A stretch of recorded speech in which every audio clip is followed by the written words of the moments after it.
Alright guys, another 1 year review of one of my reels. I was going to put both these reels into one video, but trying to tailor it, be more specific with my videos with these reel reviews. So in this video I'm going to be doing a review of my Daiwa GS4000 LTD. I was actually really excited to do this video because I'm going to start it off with, I absolutely love these reels. Think they were like $100 new. I've had these for a year. I use these probably, I tend to gravitate more towards this reel for whatever reason. I think it's the versatility of it. So I had this for a year, over a year, and I used it not only for carp fishing, I used it for saltwater fishing for mackerel, striped bass, sea bass, a couple of tog sessions on it, and surf casting with a 10-foot rod in the surf, just because I was curious, because this is such a sort of blew me away with how durable this thing is for $100. So in my first review of this reel, the body is essentially the same as a Daiwa Saltus 4000, even the spool switched out and that type of thing. So in the last video I showed you that the carbon drag washers will fit into this, but I switched it back just to get the feel of the cheaper reel and just be sort of true to what this thing actually is. So has 20-pound Power Pro Super Slick braid on it. I use this on a 10-foot rod, ESP stalker rod. I caught on this particular reel, it's crusty, it's seen a lot of abuse. So this particular reel caught a 29-pound carp on it and a couple 23, 24s in the past month and a half, and it's seen, I can't even count how many carp this thing has caught, smaller than that. Just this year, 2023, not including the 2022 when I first bought this thing. So very durable reel. I'm actually going to say it's been more durable considering the amount of larger fish this thing is caught compared to the Daiwa Black Widow.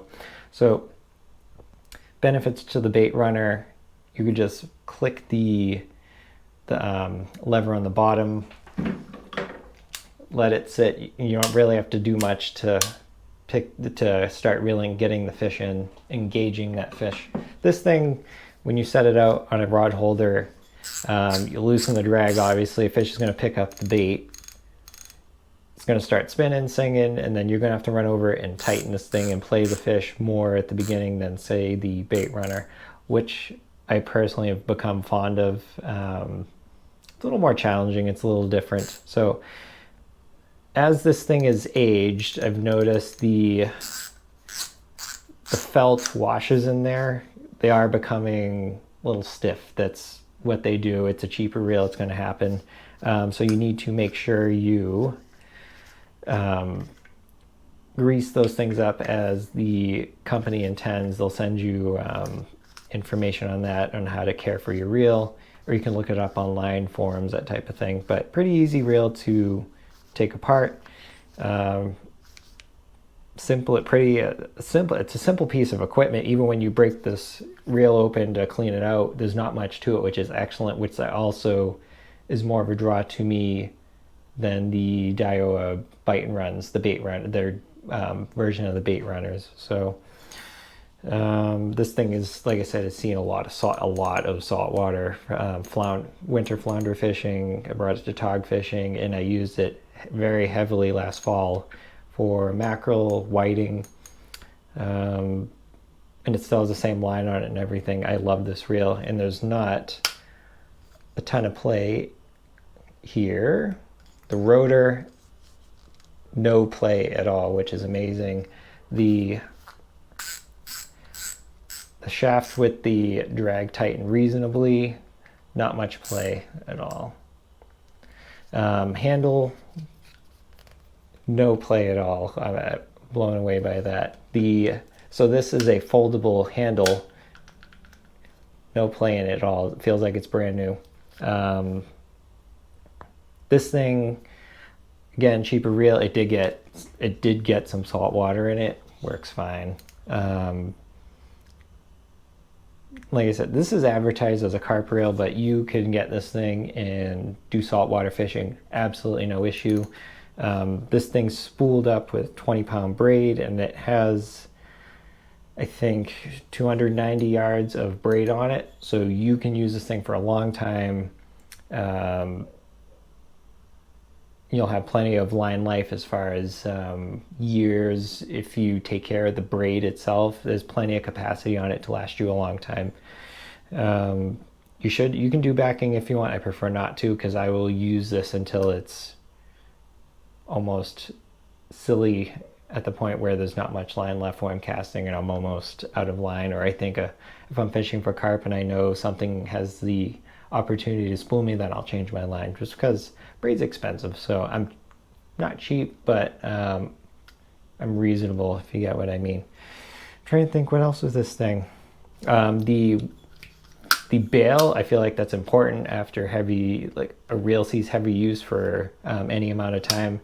Flips open beautifully, clicks positively, and knows where it wants to go. Another thing with the drag, I'm going to go backwards a little bit. So as time wore on, I said the felt drag washers became a little stiff. I noticed, especially the last 2 weeks, 2 weeks ago when I last used this thing, a fish took it.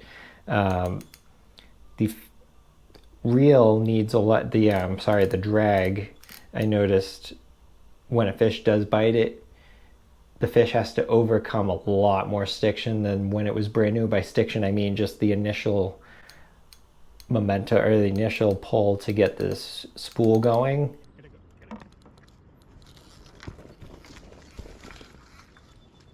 It's a lot harder for the fish, even though the fish might be smaller, to do that. So again, that's part of maintenance. I didn't clean this thing out every single time I used it. I did.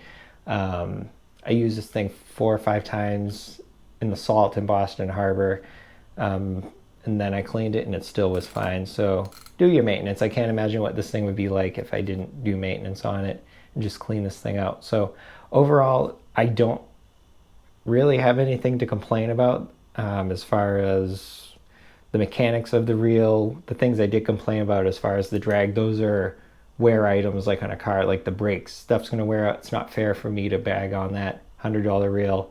I'm not going to do that to it. So would I say get this 4000 reel? Yeah, 100%.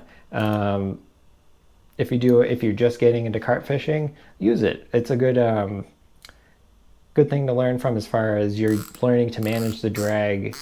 To not only set your rod, to cast your rod out and set it down, you have to learn how to manage your drag and remember to do it. I feel like you learn more good habits, and then you can get into the bait runners. But if you want to get into the bait runners first, that's fine. You do learn a lot as far as, like I said, habits with this thing and fighting a fish. So yeah, I hope you enjoyed the video. If you did, please give a like and subscribe.